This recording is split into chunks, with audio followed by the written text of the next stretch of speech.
Hey everybody, this is Steve from Average Joe's Fantasy Football, and we are now about to start week 4. So I wanted to drop the waiver wire video to help you guys out with maybe some injuries that have occurred, maybe some players that kind of have some bust going on. These are some players that performed really well in week 3 and actually have performed pretty well most of the season, and I think these are some guys you should be going after. If you guys are new to the channel, make sure you hit that subscribe button. Also hit that notification bell, that way you guys are notified every time we drop a video just like this.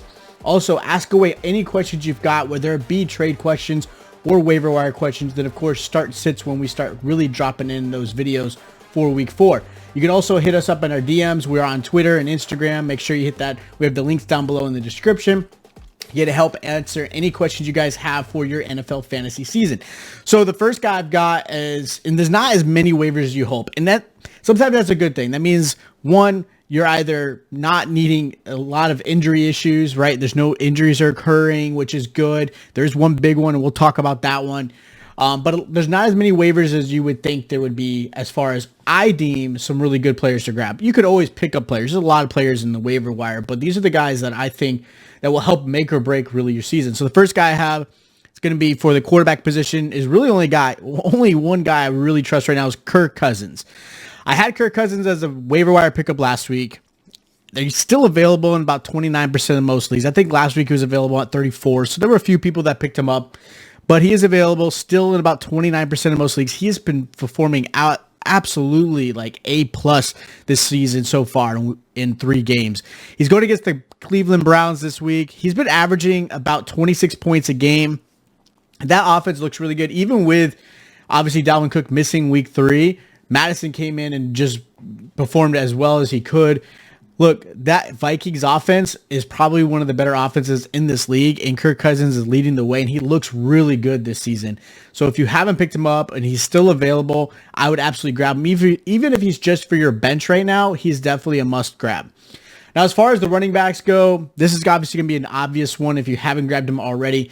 Unfortunately, Christian McCaffrey had a pulled hamstring. They are going to get some results today as far as what's really happening with it. They're expecting probably 2 to 3 weeks as far as the early results.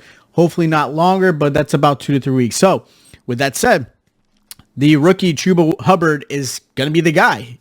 He's available in about 75% of most leagues. He may be dropping even quicker than that, but he is available in about 75% of most leagues. He put up about 10 fantasy points this past weekend. They are going against the Cowboys, who actually have improved a lot in the rushing defense. So I'm not saying he's a must start yet, but he is available. He's filling in with Christian McCaffrey, and I think the only other player that's really kind of getting a little bit of that snap share behind is Royce Freeman, but it's really going to be Hubbard's season until Christian McCaffrey comes back. So make sure you grab him. Another guy I recommend as far as a good running back is Zach Moss. He's available in about 46% of most leagues. All right. They are going against the Texans, who poor Texans just are lost right now. They have no identity right now. And with that, Zach Moss, in the past 2 weeks that he's played, okay, he missed the first week. He has played week 2 and week 3. He is averaging 17 points a game.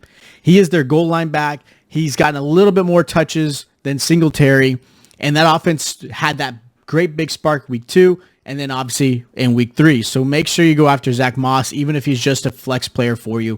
Then the last guy, this is kind of an asterisk here. Peyton Barber, as far as a pickup goes, he's available in 94% of most leagues. Now, if you're a Josh Jacobs owner, I would probably handcuff Peyton Barber right now, just because he performed really well in week 3. He had over 100 rushing yards. He looked really good. He is the starting back if Jacobs is out. Yes, Kenyon Drake is there, but Drake, you could see the difference between Drake and Barber. Drake was not getting anywhere near the touches Barber was. So I would definitely get Barber. He is available. If Jacobs is still out, he's already missed 2 weeks. If he's still out, Barber is an absolute must grab. Now, as far as the wide receivers go, I only have 2 guys here. The first guy I have is Patrick. He's available in 78% of the most leagues. They are going against the Ravens. Got a pretty good, tough matchup, but I still think they could do really well. Hamler out. Judy's still out. And he's, I think, just week 3 had 98 receiving yards. And I think that's only going to increase, obviously, with him being the wide receiver too.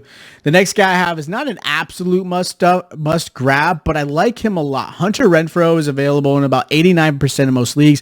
He's seeing 7 targets a game, and that's with Edwards there, Ruggs there, Waller there. Renfrow is really kind of the guy who's pushing the chains.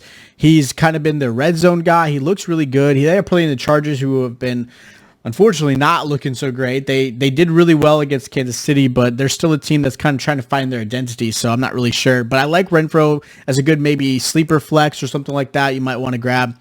Now, as far as tight ends, there's not many, but I do like these two, and I'm going to say this right now. Mike Gesicki is a good grab. He is available in 44% of most leagues. The reason why I have him as a good grab, with Tua out, and again, I had him as some sits when Tua was there. With Tua out, Gesicki was non-existent. Brissett is a little different quarterback. Brissett's a little bit more savvy. He likes to throw to who's open, not necessarily to the big guy. He had 12 targets, all right, with Brissett back there. He had 10 receptions. He had 18 points in fantasy. That's really good. And obviously with Tua being out the next 2 through maybe 3 weeks, Brissett and Gesicki is a good matchup. So I like Gesicki a lot, so make sure you grab him. The next guy I have is Tyler Conklin from Minnesota. Again, that offense looks really good. He's available in about 96% of most leagues. He had 8 targets on Sunday's game. He had 20 points in fantasy. I'm not saying he's going to be consistent like this all the time, but the fact is with Irv Smith out, Conklin is really the only tight end, and that offense is really running on all cylinders. So I like Tyler Conklin a lot as far as a good option goes. So if he's available and you kind of really need that tight end, maybe you had like a Jared Cook who didn't perform well again. Maybe you had, a Hooper, whoever you have at tight end, especially in those 12-man leagues, maybe 14-man leagues. Conklin's a good tight end to pick up. I think he's going to get some targets. Again, not 100% consistent, but I think if this past weekend's performance shows anything, he might be somebody you might want to pick up. All right. So those are your, I would believe, good ads for you in the waivers this week. Again, not many, just because, again, that's a good thing. There's not many injuries. I'm okay with that. I'd rather not see your big stars have injuries and have to fill these guys out.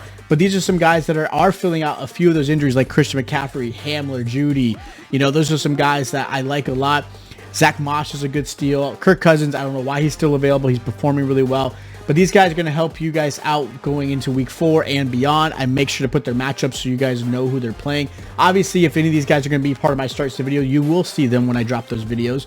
If you guys are new, again, make sure you hit that subscribe button, hit the notification bell. If you guys did really enjoy this, make sure you hit the like button. It's greatly appreciated. Ask away in the comments if you guys have questions of who you should drop from maybe one of these players, or maybe there's other players in the waivers that you should go after and they're not mentioned here because they have maybe less availability than normal. Just let us know in the comments or on our socials. And I'm excited to get you guys our week 4 Start and Sit videos, and I'll check you guys out next time.